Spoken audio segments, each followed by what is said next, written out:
Obituaries. We see them in the news all the time. In a world of 8 billion odd people, more than 100,000 die every day. But today's obituary is a little different. It's not about a person.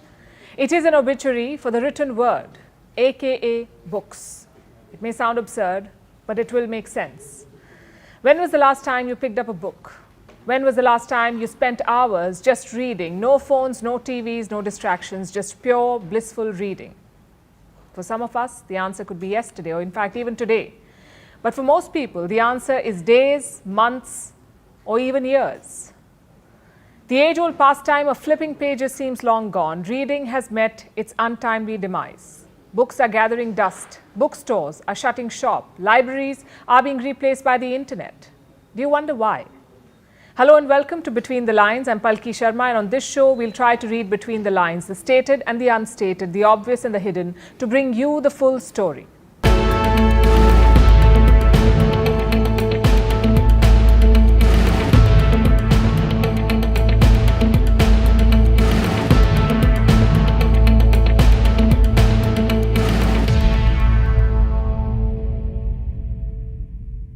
Do you remember your first book? For many of us, it would be our book of nursery rhymes or numbers or the alphabet. Do you know what was the first ever printed book?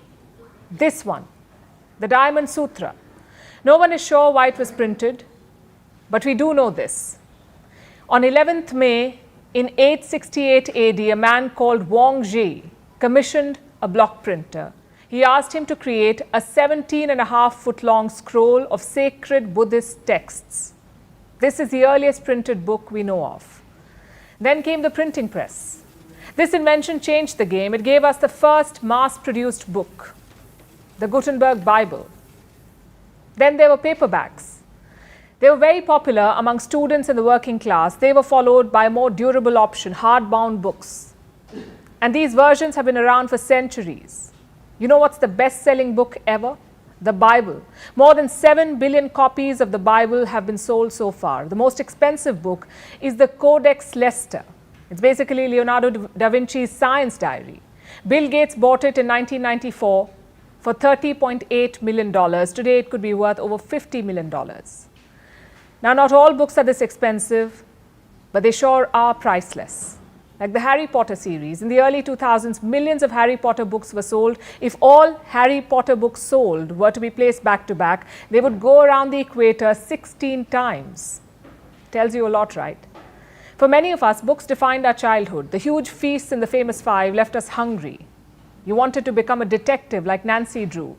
Harry Potter made you wish Hogwarts were real. Amar Chitra Katha made history interesting. Books created a magical world, a world you could disappear into for hours. So why is that world disappearing now? For many reasons, but the most notable one is this: our digital addiction. Most of us now live in our phones. If you are watching this video uninterrupted, congratulations. You're part of a rare few. But if you paused this video, checked the notifications, scrolled your Instagram feed, looked at some tweets, and have now come back to this video, well, welcome back. You are now part of the new world order, a world that is easily distracted. Look at this study. It observed teens doing their homework. They were told to work on an assignment. The time given was 15 minutes, but most of them could not last even 2 minutes without texting or checking social media. Children are reading less now than ever before. In 2019, a survey proved this. A survey of people under 18 years of age. Only 26% of them were reading every day. Sounds dismal? It is. The figures are lower than any other generation. Young people are not reading enough. Many of them said they did not enjoy it. They found reading to be a futile task. And this was a global survey, but India is no exception. Although the reasons are different in India. Teens are not reading, not because they don't want to, but in a lot of cases, because they are burdened by their studies. Fun fact, the pandemic saw a shift in this trend. People were at home, and many of them took to reading books. We have some data from the US. An average American spent 20 minutes reading a book in 2020. This was an increase of 21% from 2019. But that's hardly enough to revive reading. In 2021, an average American read 12.6 books in a year. That's down from 15.6 in 2016. More than 50% of adults did not finish even a single book in 2021. In India, the trend is a little different. Reading was revived after the pandemic, especially for urban Indians. But what they read has changed. Young Indians are reading more self-help books or books on personal development. The numbers are higher than ever before, and that's a good thing. Any kind of reading adds value. It's not for nothing that they say books are your best friends.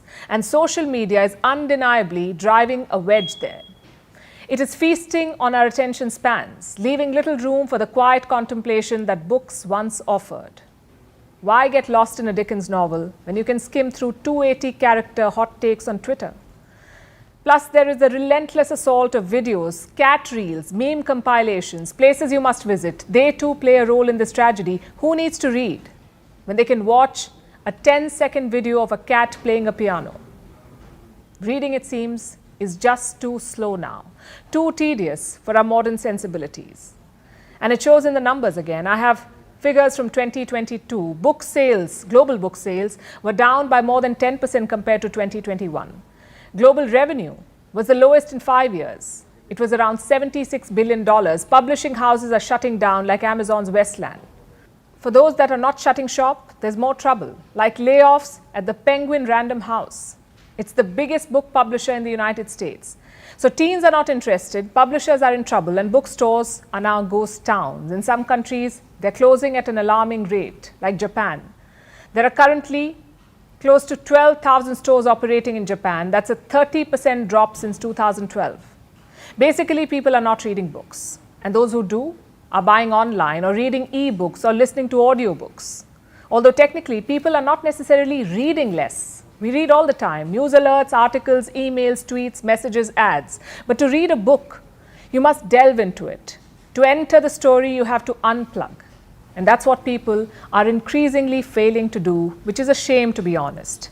There is no other experience like reading a book. The pleasure of untangling intricate plots, of deciphering hidden metaphors, understanding history and concepts, and exploring the depths of human emotion. It has been obliterated by the instant gratification of emojis and GIFs. Which brings me back to the question, is reading really dead? This is the age of the image, and yet there is some hope. I called this episode an obituary in the beginning. Maybe that was premature. Thanks to those who stubbornly continue to defy the trend, clutching their paperbacks. Maybe they will inspire others.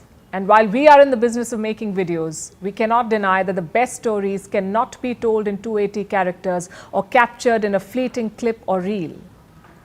They need a good old book. So pick one and tell us what you're reading. We look forward to hearing from you.